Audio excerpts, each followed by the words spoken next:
Hello, hello, hello. Hopefully you can hear me. Hopefully my co-host Liam here hasn't turned off the sound or the power. Yeah. You know what? Welcome to Friday. Welcome to the fifth session in our series on things you need to know and do if you're going to start and grow your own small business right now. Thank you for joining us on this Friday. Hope you're having a great day wherever you are.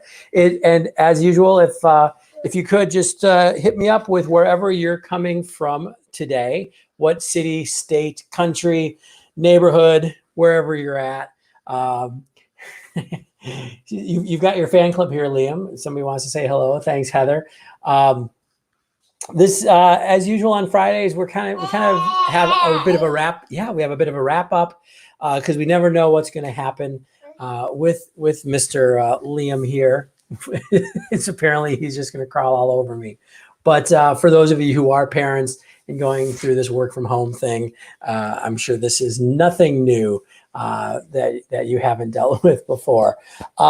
So here's where I want to wrap up. And by the way, yeah, if you haven't had a chance to check out any of the other sessions this week, we started off the week talking about how to do some very easy planning when you're either starting a business or pivoting. We looked on Tuesday at the money question for small businesses. Wednesday, session 3, we looked at sales and marketing. And yesterday, we looked at systems and software. So a lot of good stuff. I've gotten a lot of great feedback from people, which has been fantastic. Hey, welcome from Kenosha, from where, right by where Daddy grew up. Yeah, Daddy grew up in Milwaukee. So it's good to see another cheesehead on. So today, and because of the monkey that's jumping up around on me, is that I always try to wrap it up, but also just to give you something to think about as you're moving forward. And I think, I'm going to try to do this. I've never done it before with my computer, but I'm going to try to share this, do a share screen here. Let's see, boom. Just give me 1 second. Oh, never mind, because apparently this is falling apart. They just said there's a bug. Well, hey, maybe we can do this. All right. Hopefully now you've got a way too small screen. So this is not working. It's a good experiment. I wanted to share this curve with you, this entrepreneurial growth curve. It's the last thing I wanted to leave you with today. And I apologize. You can see it's super small. Not sure how to get that bigger, but so I'm going to take it off because it's kind of distracting. But I can still explain it to you. And here's one of the biggest things I think anybody who goes from goes into a small business, an entrepreneurial venture, needs to know. There is not a direct relationship between the effort you put in and the response you get, the results you get out, the outcome of your effort. Now, that might sound bad because it might sound like, oh, I might be getting less.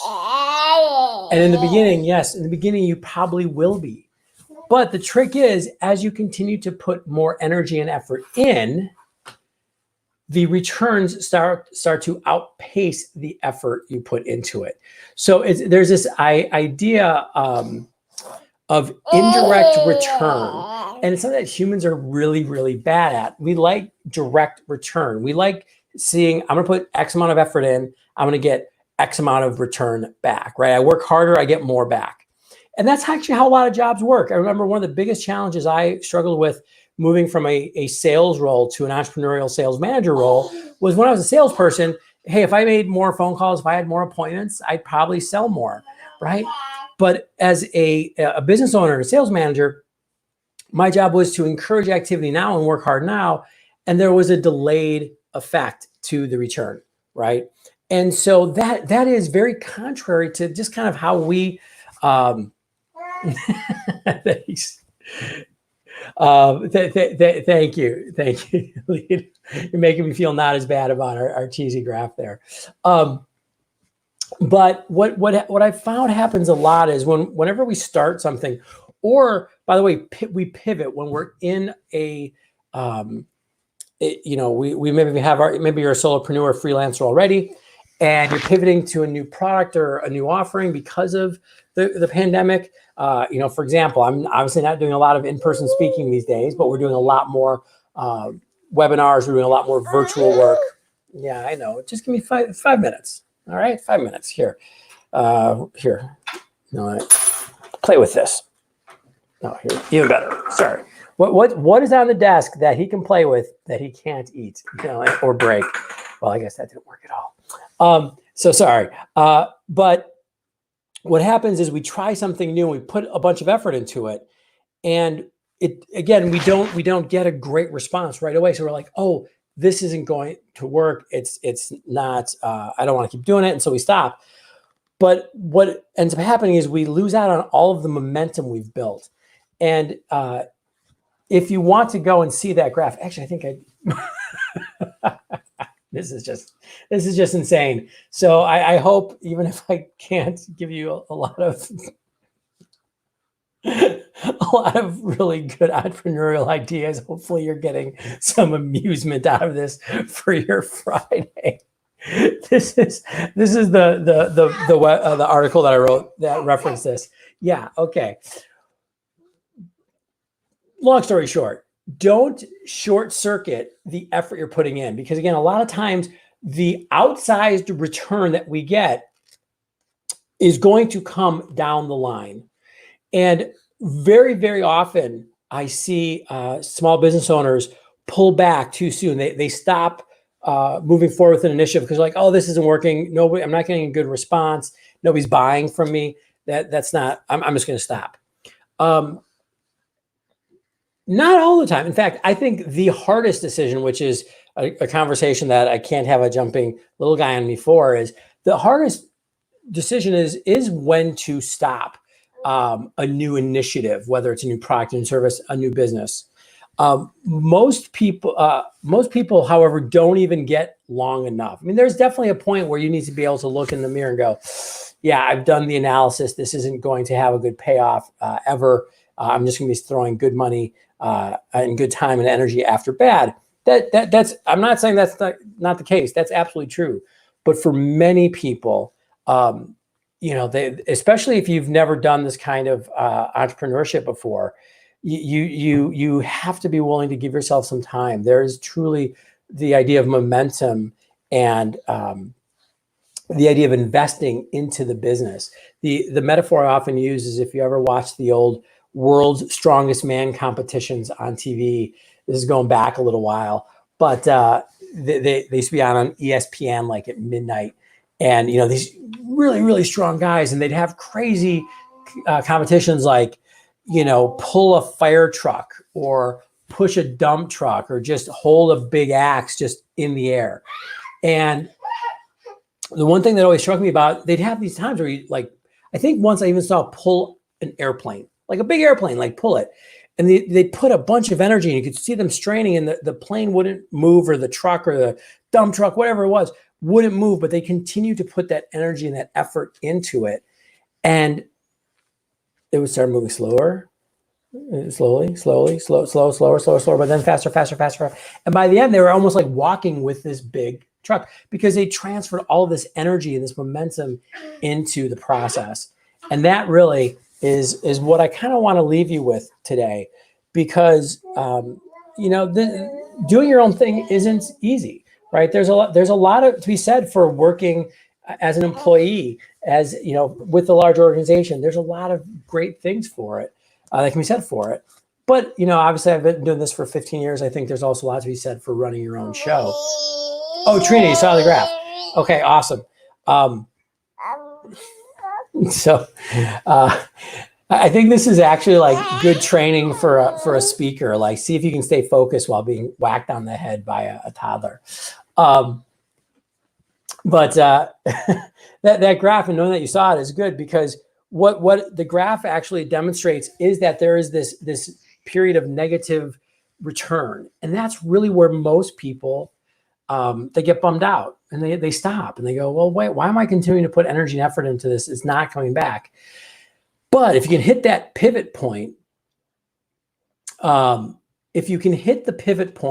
where because the energy is going like this. You're expecting the return to come like this, but the return is going lower, lower. Exactly. And then at a certain point, what I call a pivot point, you actually have more return coming in than energy you put forward. So an example I'll give is networking. It's something I talk about and speak a lot about. When I first started my business, no, don't touch the mic. I was networking all the time and kind of traditionally networking. I was going to a couple events a week. I was having cups of coffee all the time. These days, I go to very few events. I still have a lot of conversations, cups of coffee, and or a beer, or now these days a Zoom call.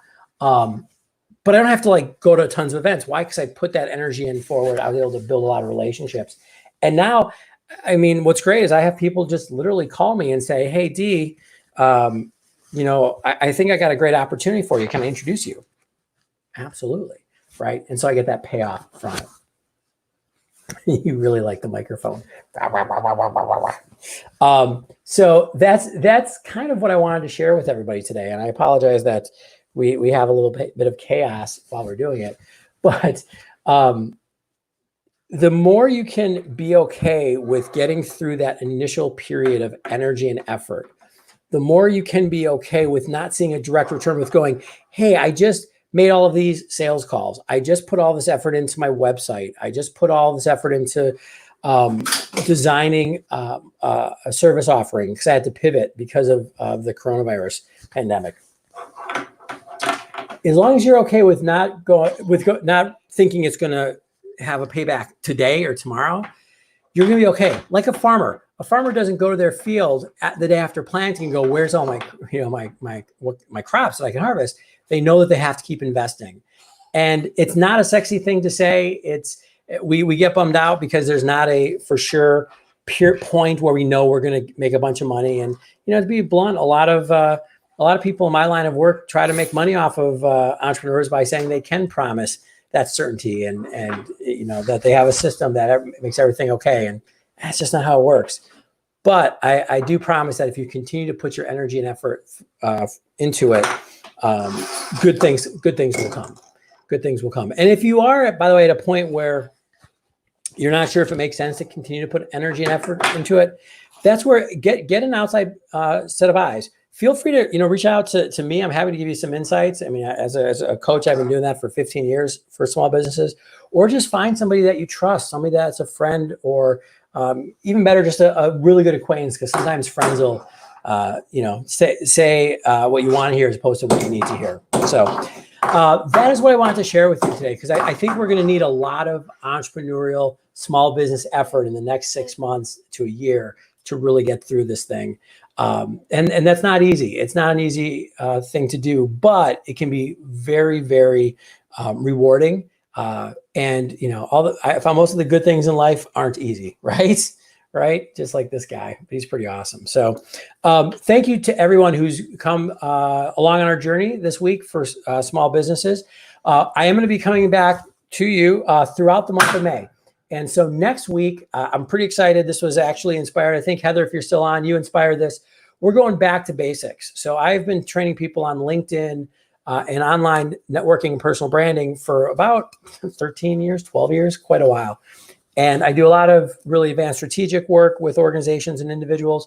But my friend Heather was like, "Hey, can we just go back to basics and look at the profile and actually dig into each individual part?" And so what I'm going to do next week is I'm going to take 5 parts of the LinkedIn profile that are really, really important. I'm going to talk about how you as a business owner, as a salesperson, can really mold your profile to be engaging to prospects and customers. And one of the cool things is we're going to be able to use the chat feature. You can ask questions. So, you can even, and I'm going to try to get this screen share working here so that you can actually even ask me about your profiles and ask me about your questions. We're going to look at the images that you can use in your profile. We're going to look at the headline. We're going to look at the about section, the experience section, and one other topic, which I haven't exactly figured out what we're going to finish up with. But literally, I'm going to take 20, 25 minutes just talking about the headline. I've written a couple of books on this stuff, so I've got a bunch of material. But more importantly, I want to be able to answer your questions and go, hey, you should put this or you should not put that, or, hey, here's something else to think about, because I've seen so many more people on LinkedIn, which is great. I've seen so many awful profiles and awful presences, and really good people are just shooting themselves in the foot. So that's what we're going to do. So Heather, good suggestion. I like that one a lot. We're going back to basics. Yeah, back to basics. And you're going to try to plug yourself in, apparently. But with that, everyone, thank you so much. Thank you so much for your patience with this today. And every time he hits the mic. Yeah, okay. Obviously, there's still a lot of uncertainty in the world. I hope that wherever you are, you're staying safe. When in doubt, please stay home. The virus is still out there, and it can be pretty gnarly. I've heard some stories this week of people that have had to go through the process and are still going through the process, and also stories of people who didn't make it through the process of having this disease. So please take care of yourself. Please take care of everybody else. If you have to go out, wear a mask. And the other thing too is, as you go out, there's a lot of people who can't be just sitting on a LinkedIn Live.